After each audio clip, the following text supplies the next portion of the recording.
tous, merci à vous de nous rejoindre sur Monaco Info. Quels sont les titres que nous allons développer dans cette édition? Eh bien les voici dans votre sommaire.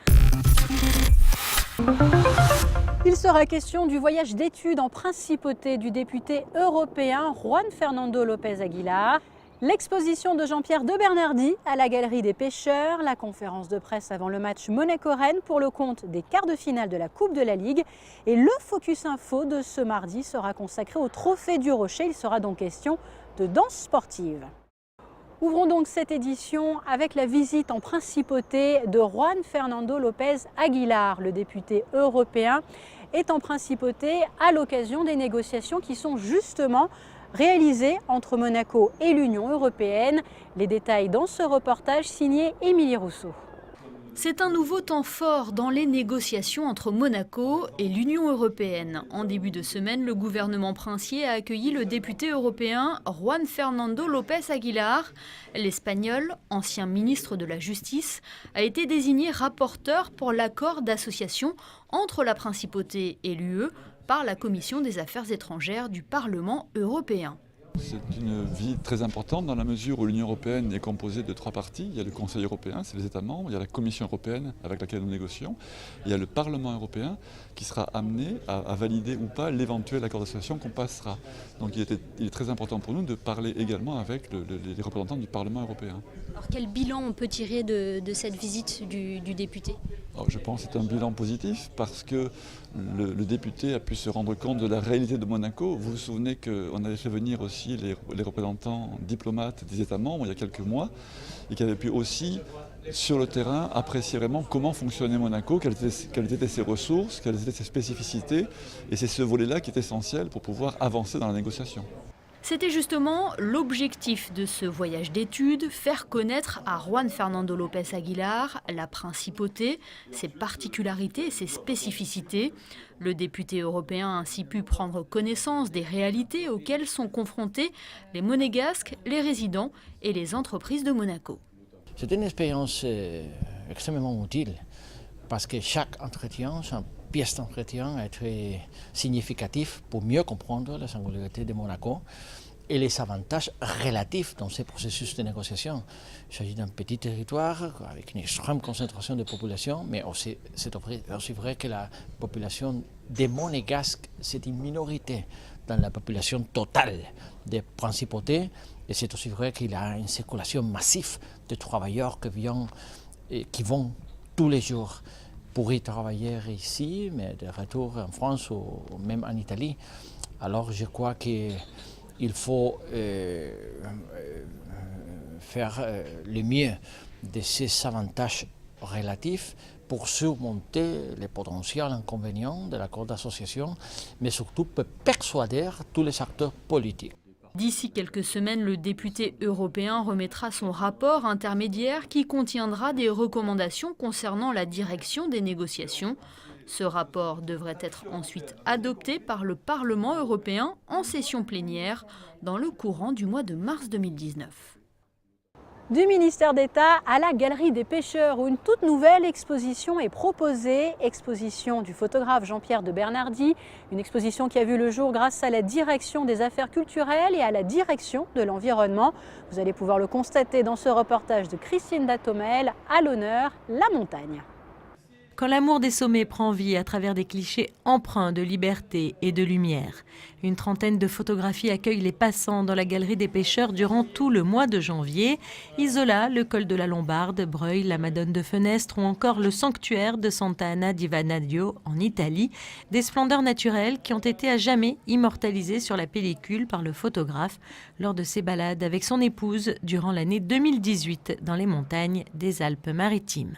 Quand on est parti près du sanctuaire de Santa Anna di Vanadio, c'est vrai, c'est un endroit que j'ai trouvé déjà, quand on est arrivé, un peu magique.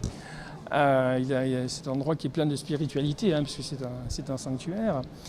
Et c'est vrai que lorsqu'on s'est retrouvé à commencer à marcher, on est arrivé près d'un petit lac. Et lorsque j'ai vu ce lac, j'ai dit à mon épouse, mais ça sera la photo de mon affiche. Et j'en suis vraiment tombé amoureux et c'est cette photo que j'ai souhaité mettre justement sur l'affiche un petit peu de partout et qui est à l'honneur, que j'ai réalisée aussi en panoramique. Une belle photo, une bonne photo, c'est une photo qui plaît. C'est une photo, c'est un peu difficile parce que il y a beaucoup d'émotions, il faut qu'il y ait un message qui passe. Voilà, je crois que c'est l'essentiel. Entre lacs, voûtes et montagnes, une balade éphémère où se mêle l'éclat du printemps à celui de l'hiver. L'écho des montagnes fait appel à la liberté dans cette exposition où les sommets enneigés côtoient les vallons fleuris. Et l'actualité, vous le savez, se développe aussi sous forme de brève. Après les fêtes de fin d'année, un concert était organisé au Théâtre des Variétés au profit de l'Arche de Jean Vanier. À cette occasion, les 6 meilleurs solistes de la Principauté étaient réunis aux côtés de musiciens jouant des œuvres de grands compositeurs. Pour rappel, cette association regroupe des personnes adultes en situation de handicap mental et les accompagne tout au long de leur vie.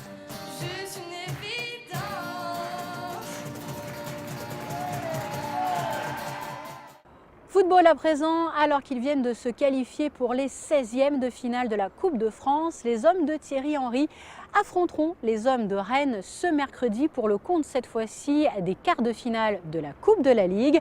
Alors comment abordent-ils cette rencontre? Élément de réponse avec Émilie Rousseau. Deuxième match de l'année pour l'AS Monaco, une autre coupe, cette fois-ci la Coupe de la Ligue.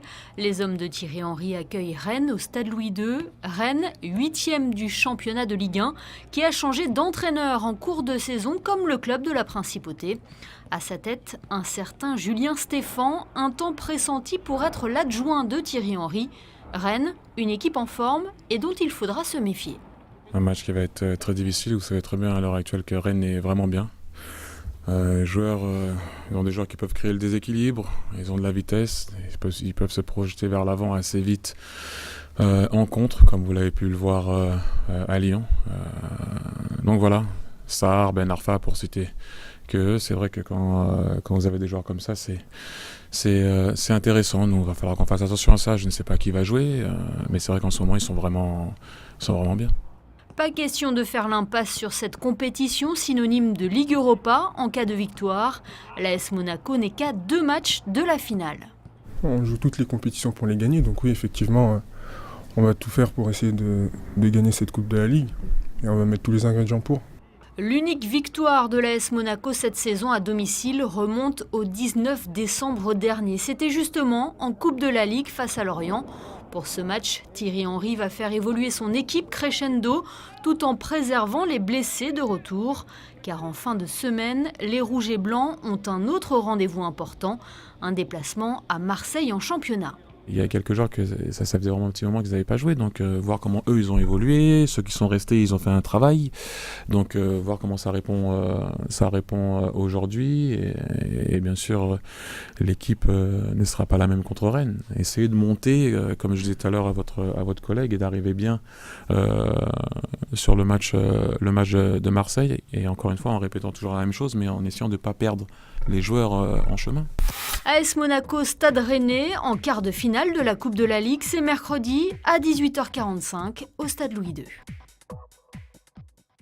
Et pour être complet sur l'actualité du football, eh bien sachez que Monaco connaît désormais son adversaire pour les 16e de finale de la Coupe de France.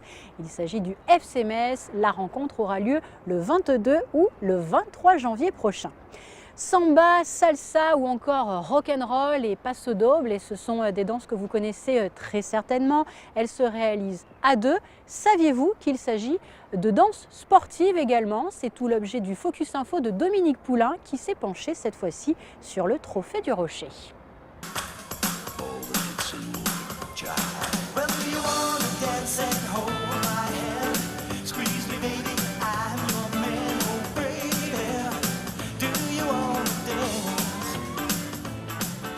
Plus connue sous le terme de danse de salon, la danse devient sportive quand elle est pratiquée en compétition. L'engagement physique est plus intense et l'esthétique est plus recherchée. Ce soir-là, l'espace Léo Ferré accueille le 4e trophée du Rocher de danse sportive et samba. 170 danseurs participent à cette compétition organisée par l'ASM Danse Sportive et l'association Monaco Rock et Danse, sous l'égide de la Fédération française de danse. Ils viennent de Monaco, mais aussi de toute la France et d'Italie. Toute la journée, ils se succèdent sur la piste aménagée pour l'occasion et enchaînent les pas de danse. Les rythmes attirent des danseurs amateurs et des danseurs plus confirmés.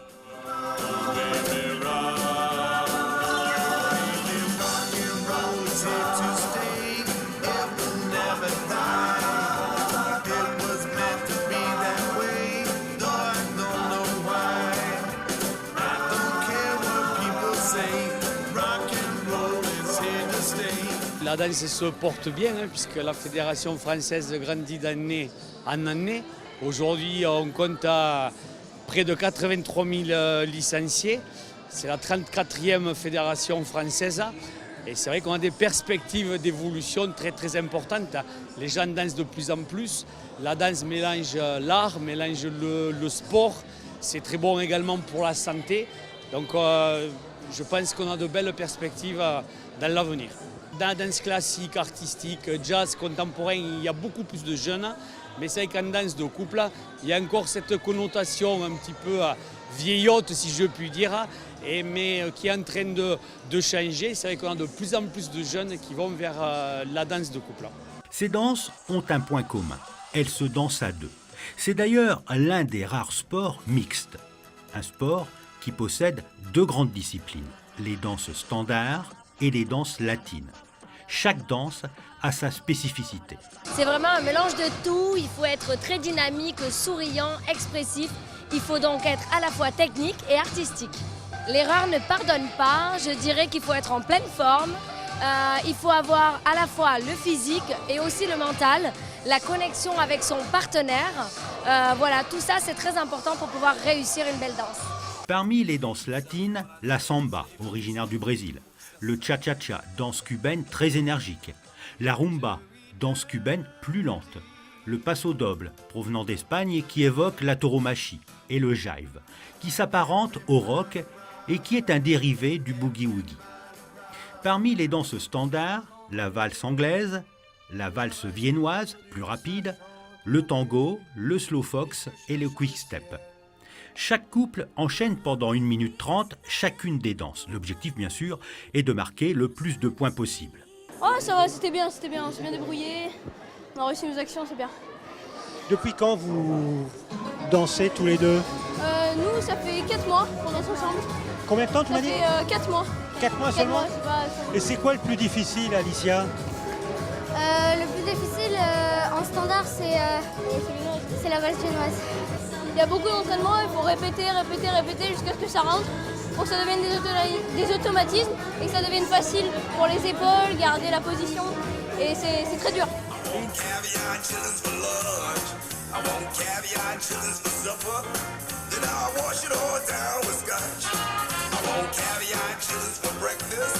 Plus tard, le verdict tombe. Ces deux jeunes remportent le concours dans leur catégorie.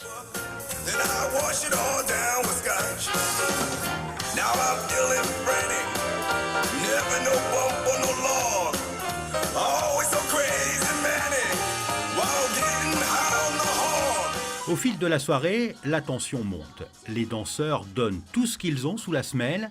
Ils s'investissent avec talent, conviction et détermination pour séduire et convaincre les juges. Des juges qui ne laissent rien au hasard. Il y a plusieurs critères de jugement. On essaye de regarder la technique, l'artistique. On essaye de départager les couples par rapport à leur énergie également. Donc il y a différents critères qui nous permettent de sélectionner les couples pour passer en finale et ensuite de les placer de 1 à 6 en finale. Autre atout pour enflammer le public et les juges, les costumes aux couleurs plutôt voyantes. Le look, l'aspect du couple est très important, l'esthétique est un point très important pour départager également, pouvoir voir si un couple est meilleur qu'un autre, on le voit tout de suite à son allure. Donc il faut me mettre des tenues colorées, j'ai envie de dire. Colorées, oui, mais surtout des belles tenues qui soient gracieuses et qui soient en harmonie pour le couple. Le point d'orgue de la manifestation est la prestation de ces jeunes danseurs de l'AS Monaco Danse, médaillés d'or lors des derniers championnats du monde qui se sont déroulés en décembre dernier à Orlando aux États-Unis. On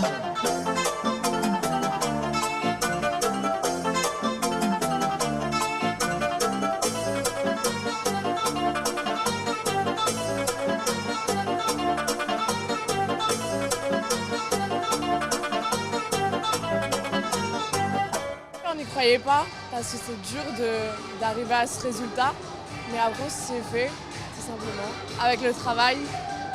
Il y a combien de temps que vous dansez ensemble tous les deux? Nous, ça fait 1 an et demi qu'on danse ensemble et elle a commencé à l'âge de 5 ans et moi il y a 2 ans. Et comment ça se passe tous les deux? Il faut une sacrée osmose, il faut une bonne entente, non? Eh oui, il faut une osmose, une entente. Des fois il y a des hauts, il y a des bas, mais c'est toujours pour aller plus haut. Voilà, il y a toujours des disputes, c'est obligé dans un couple, mais après on apprend de nos erreurs aussi et on progresse. Beaucoup de sacrifices. Pendant que d'autres jeunes vont sortir avec leurs amis dehors, nous on va aller à la salle de danse, mais c'est en aucun cas une punition, c'est au contraire un plaisir. On arrive à s'amuser en dansant. En compétition, c'est assez difficile, avec l'expérience un peu plus. Mais quand c'est le moment du show, je pense que c'est vraiment le moment du plaisir et là on s'amuse. Gestes précis et tenue impeccable, l'élégance et la virtuosité étaient au rendez-vous. Les danseurs étaient tout simplement magnifiques à voir danser et le public était ravi. Quant aux organisateurs, ils espèrent pérenniser l'événement. Voilà pour les faits d'actualité. Passons à présent à vos prévisions météo. Mercredi, une couverture nuageuse chassera le soleil. Les températures iront de 4 à 10 degrés. Vendredi, le ciel sera à nouveau dégagé. Le thermomètre restera stationnaire. Ce week-end, pas de changement notable avec un mercure assez bas, mais de saison. Et enfin, en ce début de semaine, le ciel sera partagé entre nuages et apparition du soleil avec une maximale de 13 degrés. Et c'est ainsi que se referme cette édition. Merci pour votre fidélité. Je vous laisse à présent avec la suite de votre programme sur Monaco Info et les sorties cinéma ciné José Sacré. À très bientôt.